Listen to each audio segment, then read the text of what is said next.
அனைவருக்கும் வணக்கம். Welcome to Dharma academy. நான் ரம்யா. இந்த வீடியோவில் நம்ம என்ன பார்க்க போகிறோம்னா ப்ராஃபிட் அண்ட் லாஸ் பேஸ் பண்ணி தான் நெக்ஸ்ட் மாடல் நம்ம பார்க்க போகிறோம். ஸோ லாப நட்டம் சம்மந்தமாக கொஷின் வந்து நம்ம ஆல்ரெடி வீடியோஸ் போட்டுட்ருக்கோம். ப்ரீவியஸாக நம்ம என்ன பார்த்தோம் அப்படின்னா கான்சிக்யூட்டிவ் சேல் அப்படின்னு தொடர்ச்சியாக ஒரு பொருளை வந்து சேல் பண்ணிட்டு இருந்தாக்கா அந்த பொருளோட அது காஸ்ட் ப்ரைஸ் ஒரிஜினலாக ஃபஸ்ட்டு யார் விற்றாங்க, அதோட காஸ்ட் ப்ரைஸ் என்ன அப்படிங்கிறத கண்டுபிடிச்சிருப்போம்.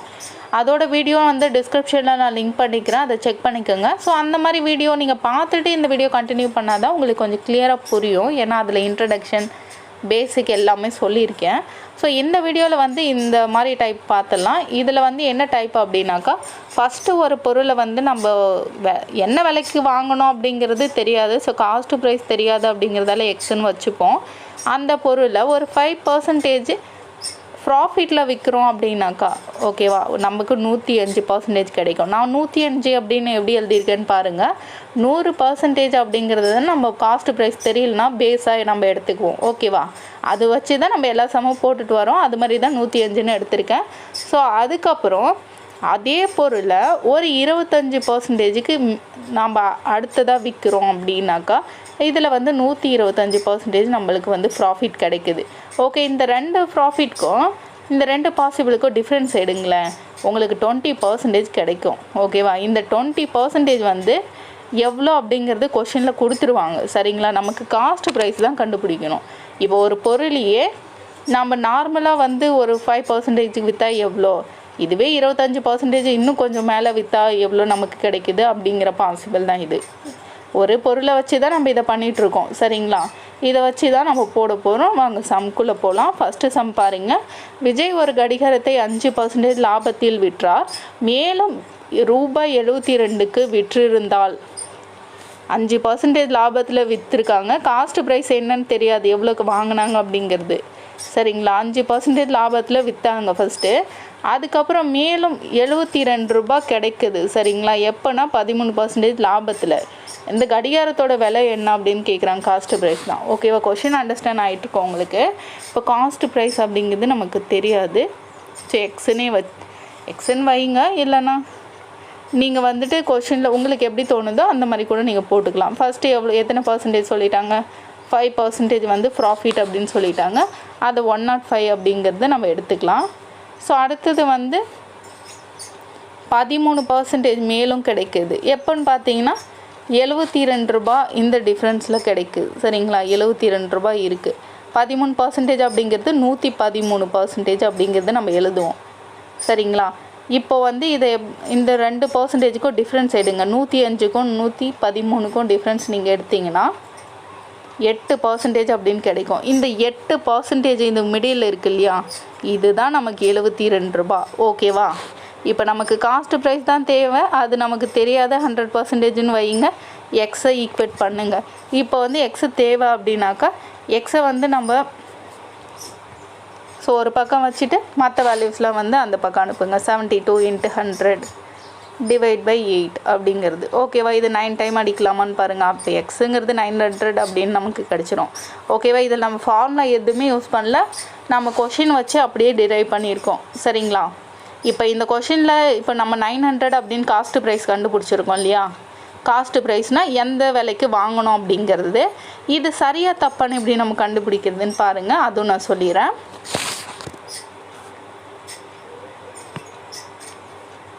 இப்போ 900 நமக்கு கிடச்சிருக்கா. ஸோ நமக்கு ஃபஸ்ட்டு வந்து 5% ப்ராஃபிட்டில் விற்கிறோம். நமக்கு இதில் வந்து 5% அப்படிங்கிறத ஃபஸ்ட்டு 1% கண்டுபிடிச்சிடலாம். 900ல் 1% அப்படிங்கிறது 100ஆல் நம்ம டிவைட் பண்ணோம்னா கிடச்சிரும் 9 அப்படிங்கிறது. ஸோ அப்போ 5%ங்கிறது நம்ம 5ஆல் மல்டிபிள் பண்ணால் கிடச்சிருமா, 45 அப்படிங்கிறது தான். ஓகேவா, இதோட 900 ஆட் பண்ணிவிடுங்க. 945 அப்படிங்கிறது கிடச்சிரும். ஓகே, அடுத்த பாசிபிள் என்ன, 13%. ஓகேவா, அடுத்தது வந்து 13% ப்ராஃபிட் கிடைக்குது. ஸோ நமக்கு 10% என்னங்கிறது தெரியும். 900ல் 90 அப்படிங்கிறது 10ஆல் டிவைட் பண்ணால் தான் 10% கிடைக்கும். நமக்கு 10% இருக்குது. 10% வந்து 90 அப்படிங்கிறது தெரியும். நமக்கு 1% வந்து 9 அப்படின்ட்டு தெரியும். ஓகே, 9 வந்து நம்ம 3ஆல் மல்டிபிள் பண்ணால் 27 அப்படிங்கிறது நமக்கு தெரியும். சரிங்களா, ஸோ இதை ஆட் பண்ணிங்க அப்படின்னாக்கா 117 அப்படிங்கிறது கிடைக்கும் +900. ஆட் பண்ணிங்கன்னா 1017 அப்படிங்கிறது கிடைக்கும்.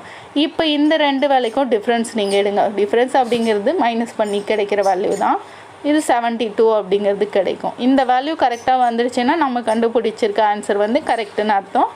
இதை நீங்கள் எல்லா சம்க்கும் ட்ரை பண்ணணுங்கிறது கிடையாது. இது நீங்கள் தெரிஞ்சு வச்சுக்கோங்க, அதுக்காக நான் சொல்கிறேன். ஓகேவா? நம்ம வந்து ப்ராஃபிட் பேஸ் பண்ணி தான் பார்த்தோம். இப்போ லாஸ் பேஸ் பண்ணி பார்த்துடலாம். அடுத்த கொஷின், ரெண்டாவது கொஷின் பாருங்கள். ஒரு கடைக்காரர் ஒரு பொருளை 10% லாபத்தில் விற்றார். அவர் அதை 20% நஷ்டத்தில் விற்றிருந்தால் அதன் பின் விற்பனை விலை வந்து 180 ரூபாய்க்கு குறைந்திருக்கும். பொருளின் விலை என்ன? காஸ்ட் ப்ரைஸ் தான் கேட்குறாங்க. ஓகேவா? காஸ்ட் ப்ரைஸ் வந்து நமக்கு தெரியாது. ஸோ அதை வந்து கொஷின் மார்க் எக்ஸ்னே எடுத்துக்கோங்க. ஓகே, ஃபஸ்ட்டு என்ன பண்ணுறாங்க, 10% வந்து ப்ராஃபிட் கிடைக்குது. அப்போது 110. ஓகேவா? ஸோ அடுத்தது என்னன்னு பார்த்தீங்கன்னா 20% வந்து நஷ்டம். 20% நஷ்டம் அப்படிங்கிறது நம்ம 80% ப்ராஃபிட் அப்படிங்கிறது எழுதலாமான்னு பாருங்கள். ஓகேவா? 100லேருந்து 20 நம்ம கழிச்சிட்டோம்னா நமக்கு ப்ராஃபிட் கிடச்சிடும். லாஸ் பர்சன்டேஜை கழிச்சிட்டோம் அப்படின்னாக்க ப்ராஃபிட் கிடச்சிடும்னு தெரியும். ஸோ இதை நம்ம 80% அப்படியே எழுதிடலாம். ஓகேவா? ஓகே, இது ரெண்டுத்துக்கும் இந்த பர்சன்டேஜ் ரெண்டுத்துக்கும் டிஃப்ரென்ஸ் எடுங்க. உங்களுக்கு 30% கிடச்சிரும். ஓகேவா?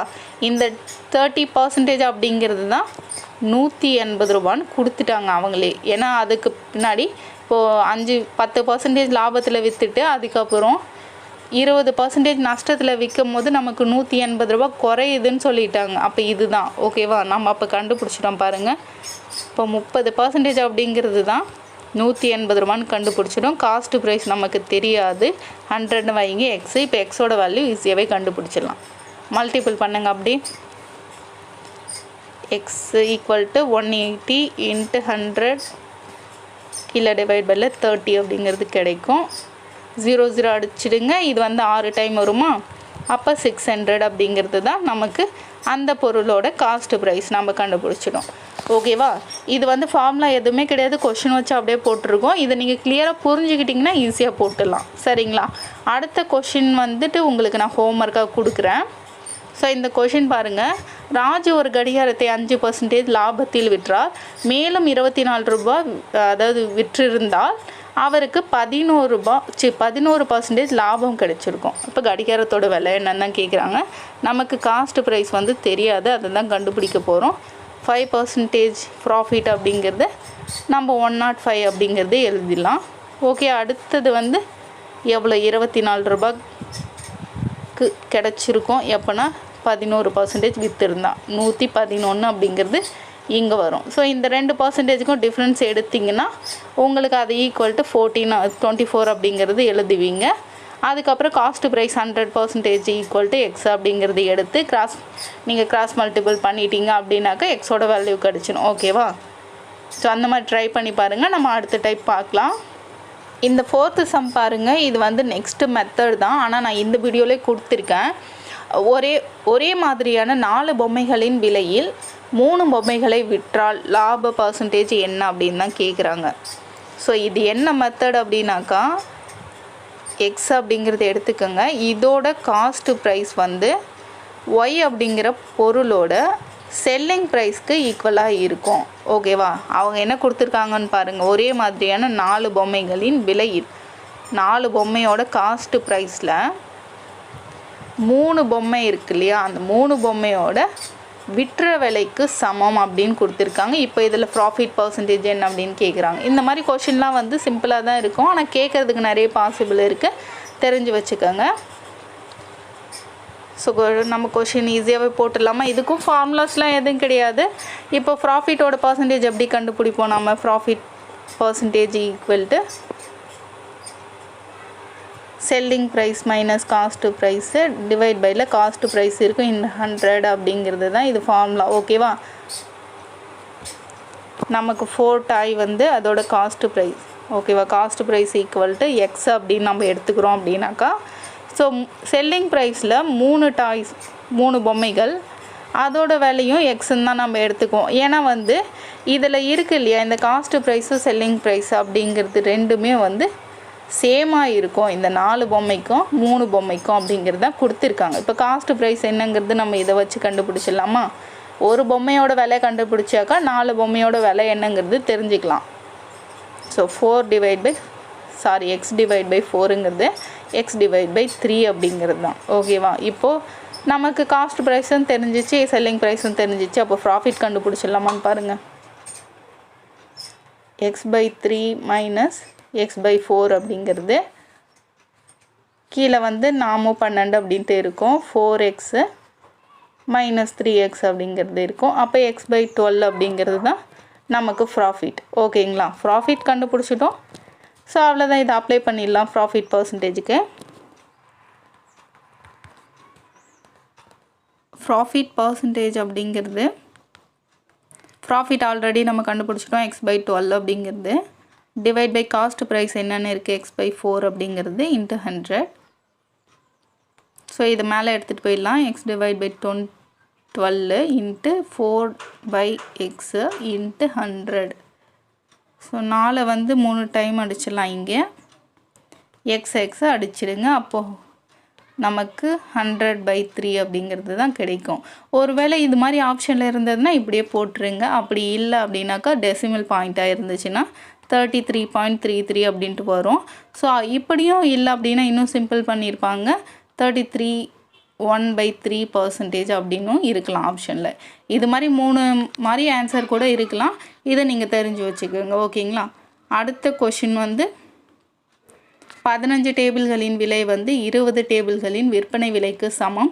லாபம் அல்லது நஷ்ட சதவீதத்தை காண்க. லாஸ்ட் கொஷினில் ப்ராஃபிட் தான் அப்படின்ட்டு அவங்க கொஷின்லேயே கேட்டுட்டாங்க. இதில் வந்து ப்ராஃபிட்டாக லாஸா அப்படிங்கிறது நீங்கள் கண்டுபிடிச்சி தான் போடணும். சரிங்களா? ஸோ இந்த கொஷின் நீங்கள் ஹோம்ஒர்க்காக எடுத்து ட்ரை பண்ணி பாருங்கள். ஸோ என்ன கொடுத்துருக்காங்க, 15 டேபிளோட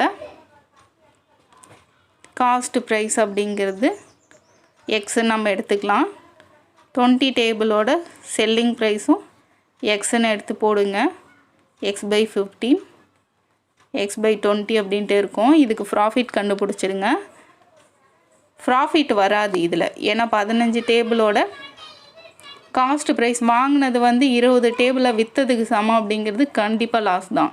லாஸ் பர்சன்டேஜ் தான் நீங்கள் கண்டுபிடிக்கணும்.